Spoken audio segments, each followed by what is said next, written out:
দেখো, এটা 3 number question. এর প্রিভিয়াস ভিডিওর মধ্যে কিন্তু আমি নাম্বার 1 নাম্বার 2 করিয়ে দিয়েছিলাম। তো এটা হলো 3 নাম্বার কোশ্চেনে। তো কোশ্চেনটা আগে ভালো করে পড়ে নেবো। কী বলেছে? বলেছে রানীগঞ্জ লিমিটেড 2K মাইনে লিজ অফ শ্রী ভাড়াটিয়া the landlord of a given rate royalty with a minimum rent কত দিয়েছে? 60,000 each year. Excess of minimum rent over the royalty is recoverable out of this royalty for the next 2 year. মানে আমার 3 ইয়ারের মধ্যেই কিন্তু যে বছর চলছে তার নেক্সট 2 ইয়ার। দেন দেখো কি বলেছে, ইন দ্য ইভেন্ট, কিন্তু একটা ঘটনা আছে এখানে, in the event of a strike a minimum rent not being the reach it was provided the actual royalty.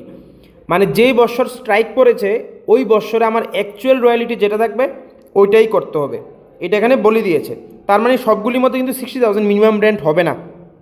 ঠিক আছে, এটা হলো মেন কথা। তা আগে আমি ইয়ারটি বসিয়ে নিই। তো এখানে তো ইয়ার বলেনি, ফার্স্ট সেকেন্ড বলেছে, তো আমি এর মধ্যে লিখে নিই ফার্স্ট, সেকেন্ড, থার্ড। কয়টা ইয়ার দিয়ে দিয়েছে? টোটাল তো 5টাই দিয়েছে, ফোর্থ, ফিফথ। তো ফার্স্ট ইয়ার আমার মিনিমাম রেন্ট কত বসাতে হবে? 60,000। তো মিনিমাম রেন্ট আমি 60,000 বসিয়ে নিই। সেকেন্ড ইয়ারও আমার সেম 60,000। তারপর থার্ড ইয়ারে গিয়ে কত পড়েছে? স্ট্রাইক পড়েছে, যে দেখো থার্ড ইয়ারে স্ট্রাইক পড়েছে কত? 45,000। তো যেটা আমার অ্যাকচুয়াল রয়্যালিটি থাকবে ওইটা আমার মিনিমাম রেন্ট বসাতে হবে, যেটা আমার কোশ্চেনই বলে দিয়েছে, এই যে এখানেই বলে দিয়েছে যেটা আমার স্ট্রাইক করেছে ওইটাই আমার বসাতে হবে। তাহলে আমার মিনিমাম রেন্ট 45ই বসাবো, কারণ কি আমার এখানে যে ব্যালেন্সটা বসাবো অ্যাকচুয়াল রয়্যালিটিটাও 45ই হবে। ফোর্থ ইয়ার তো কিছু বলিনি, তো এটাও আমার সেমই 60,000ই বসাবো। তো এখানে মিনিমাম রেন্টটা 60,000 বসিয়ে নিই, তারপরেরটার মধ্যে সেম 60,000 বসিয়ে নিলাম। ওকে, এখন দেখতে হবে আউটপুট কত। দেখো এখানে কি বলেছে, actuality earn for the year, মানে অ্যাকচুয়ালিটি ডাইরেক্ট বলে দিয়েছে এই ইয়ারে first year, second year, third year earn করেছে, তার মানে আউটপুট নেই। তো আউটপুটের জায়গা সবগুলির মধ্যে ব্ল্যাঙ্ক, তো ডাইরেক্ট দিয়ে দিয়েছে যেটা, এটাই আমার অ্যাকচুয়াল রয়্যালিটি। তো ফার্স্টেরটা কী হবে? নীল, কিছু নেই, তার জন্য নীল লিখেছি। তারপরেরটা কত? 18,000। এরপরটা কত আছে? 45,000। তারপরটা কত আছে? 70,000। এরপরটা কত আছে? 80,000। ওকে, এবার দেখবো এক্সেস ওয়ার্কিং। আমি কি বলেছি? এক্সেস ওয়ার্কিং যদি আমার মিনিমাম রেন্ট বেশি থাকে, অ্যাকচুয়াল রয়্যালিটি কম থাকে, তাহলে কিন্তু এক্সেস ওয়ার্কিং আসবে না। এক্সেস ওয়ার্কিং কখন আসবে? যদি মিনিমাম থেকে অ্যাকচুয়ালটা বেশি হয়। তো মিনিমাম থেকে অ্যাকচুয়ালটা আসে শুধুমাত্র ফোর্থ ইয়ারেই। কত? 10,000। এটা আছে কত? 20,000। তার মানে কি বাকিগুলির মধ্যে কিন্তু আমার এক্সেস ওয়ার্কিং হবে না। সাফার্ড কোনটা? যদি মিনিমাম রেন্ট বেশি হয়, অ্যাকচুয়াল রয়্যালিটি কম হয়, তো এটার মধ্যে মিনিমাম রেন্ট বেশি, তার মানে সাফার্ড আসবে পুরোই 60,000। তারপরে ডিফারেন্স কত? 42,000। আর বাকিগুলির মধ্যে তো আসবে না। এবার রিকুপ, তাহলে মিনিমাম রেন্ট তো অলরেডি বেশি, অ্যাকচুয়াল রয়্যালিটি কম, তাহলে আমার রিকুপ হয়ে যাবে। তো রিকুপ কিন্তু আমার অলরেডি এই দুইটা ব্যালেন্স মিলিয়ে কিন্তু রিকুপ হয়ে রয়েছে। 60,000 আর 42,000 টোটাল কিন্তু আমার 1,02,000 হয়ে রয়েছে।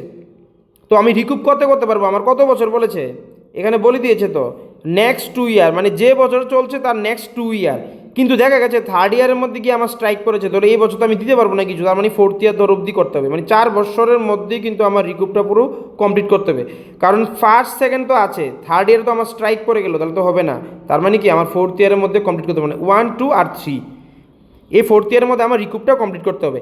তো আমার দেখা গেছে এখানে 1 নাম্বার, 2 নাম্বার, 3 নাম্বার, 4 নাম্বার, এই 4টা ইয়ারের মধ্যে শুধুমাত্র এখানেই আমার বেশি আছে 10,000।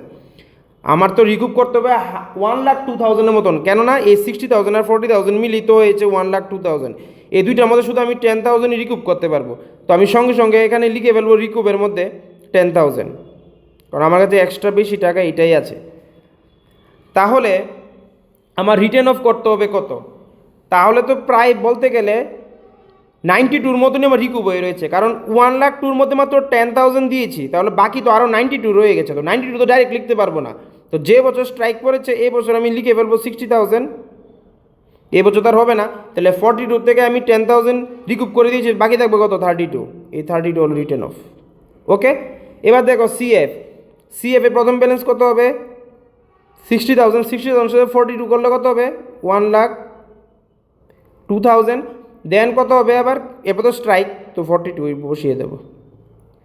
এবার অ্যামাউন্ট পেবেল মনে রাখতে হবে, যদি মিনিমাম রেন্ট আর অ্যাকচুয়াল রিয়ালিটিতে যেটা বেশি থাকে, তো ফার্স্ট ইয়ার তো আমার অলরেডি 60,000 বসাতে হবে, কারণ এই বছর তো আমার নীল, তো আমি 60,000 বসিয়ে নিই। দেন কত বসাবো, তারপরটা সেম 60,000 বসাবো, তারপরটা স্ট্রাইক করেছে 60,000।